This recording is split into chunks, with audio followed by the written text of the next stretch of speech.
Keď som bol malý, tato a mama brali nás na hroby, bola to otrava, no zároveň aj celkom paráda, veď každý má v sebe kúsok pyromana a vidieť stovky, tisíce plameňov, nerád som priznával, že stalo to za to.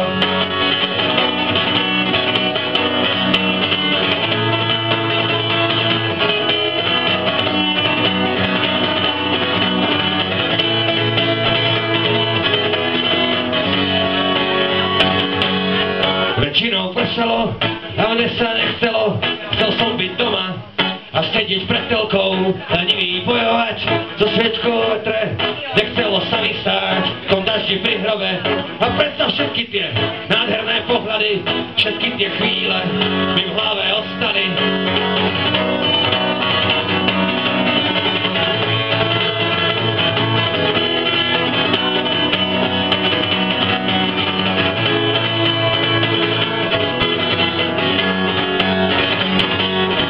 Každý rok príde to zas, čudne sa teším na tento čas.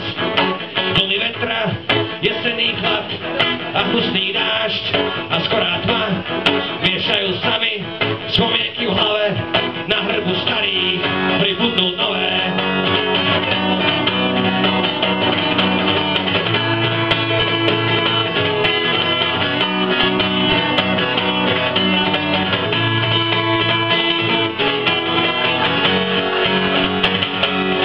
Komínov dym zaplaví kraj, z krajiny stane sa slivotý raj.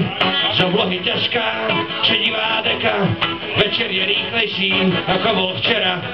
Plamene sviečok,